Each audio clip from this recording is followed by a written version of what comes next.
Baik, bismillahirrahmanirrahim. Assalamualaikum warahmatullahi wabarakatuh. Perkenalkan, nama saya Nadia Putri Abrani dengan NIM 2110101045. Di sini saya akan menjelaskan tentang siklus Krebs.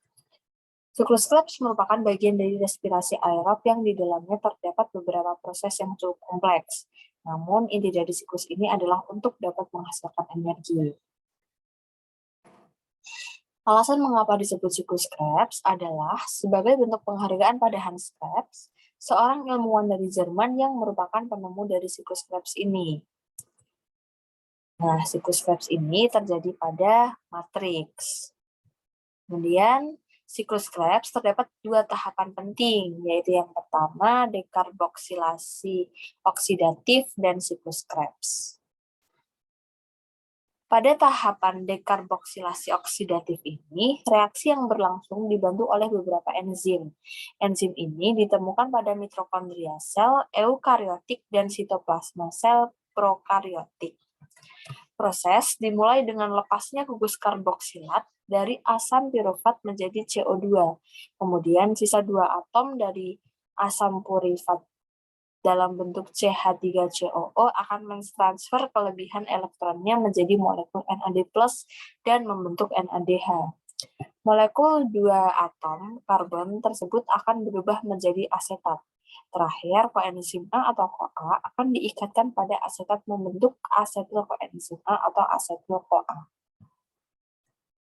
Kemudian pada tahapan siklus Krebs ini, seperti pada penjelasan dari bagian siklus sebelumnya, asetil CoA merupakan substrat utama dalam sebuah proses siklus Krebs yang pertama dan digabung dengan oksaloasetat, kemudian menghasilkan sitrat.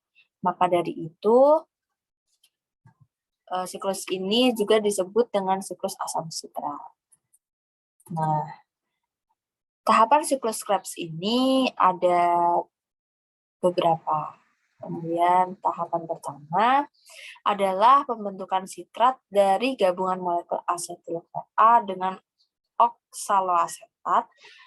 Pembentukan dibantu dengan enzim asam sitrat sintase. Nah, tahapan pertama yaitu reaksi dimulai dengan pembuangan proton dari golongan CH3 yang berada di asetil-CoA. Terjadi perubahan bentuk CH2, kemudian gugus berkaitan dengan karbon-karbonil dari oksaloasetat, dan proses CoA hilang melalui hidrolis.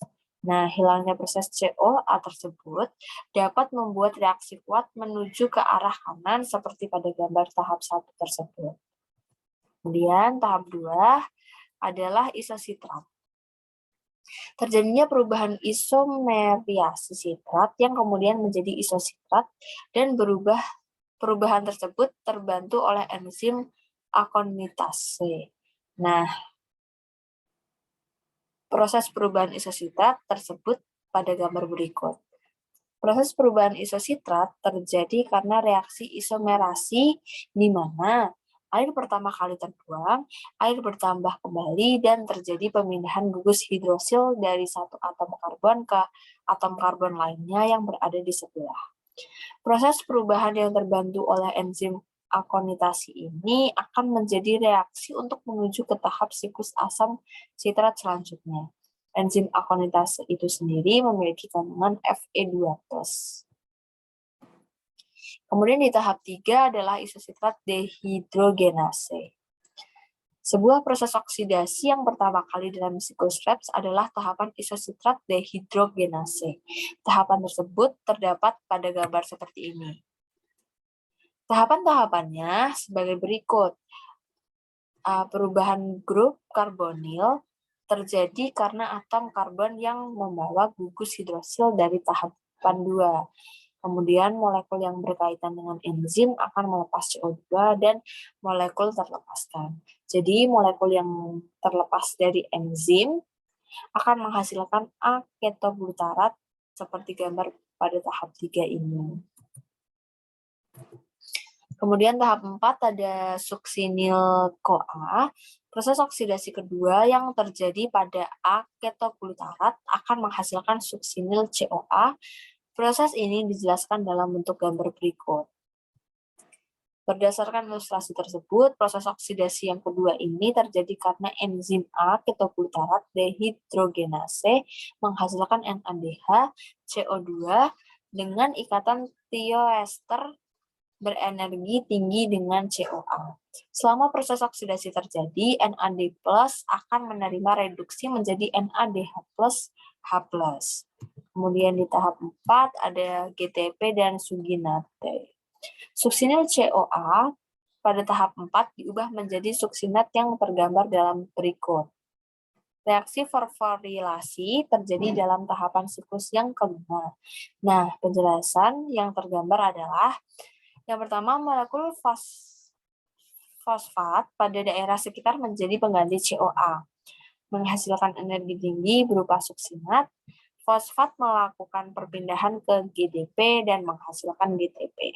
Sedangkan pada tumbuh-tumbuhan serta bakteri akan menerima fosfat ADP yang akan menghasilkan ATP. Kemudian di tahap 6 adalah fumarat. Suksinat dari proses atau tahapan siklus sebelumnya teroksidasi menjadi fumarat. Tahapan tersebut seperti gambar berikut. Tahapan FAD atau valvin adenin dinukleotid menghilangkan 2 atom hidrogen dari suksinat dan menghasilkan FADH2. Enzim suksinat merupakan satu kompleks enzim dari bagian sistem rantai transport elektron atau reduksi. Kemudian di tahap 7 adalah proses hidrasi. Proses yang tergambar dari tahap 7 tersebut yaitu yang pertama terjadi penambahan atom hidrogen dalam ikatan ganda karbon pada fumarat dan menghasilkan malat. Akibat reaksi bertambahnya air fumarat, maka gugus hidroksil ditambahkan yang dapat menghasilkan malat. Kemudian di tahap 8 ada regenerasi oksaloasetat. Tahapan terakhir pada siklus asam sitrat merupakan regenerasi oksaloasetat yang terjadi karena pengubahan malat melalui enzim malat dehidrogenase tersebut.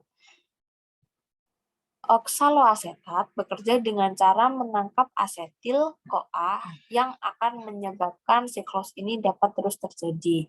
Hasil dari tahapan terakhir dari siklus sitrat ini adalah NADH. Nah, hasil dari siklus ini adalah jumlah energi atau ATP yang dihasilkan dalam sebuah rangkaian reaksi Krebs sebanyak 12 ATP. Selain jumlah energi sebanyak 12 ATP, berdasarkan gambar di samping, siklus tersebut juga melepas 2 CO2. Nah, hasil siklus sitrat dari tahap-tahapan di atas dapat diambil kesimpulan bahwa siklus tersebut memiliki tujuan dalam melakukan perubahan pada asetil-CoA dan juga H2O dirubah menjadi CO2. Kemudian hasil energinya berupa NADH, FADH, dan juga GTP serta ATP. Baik, terima kasih. Kurang lebihnya mohon maaf. Wassalamualaikum warahmatullahi wabarakatuh.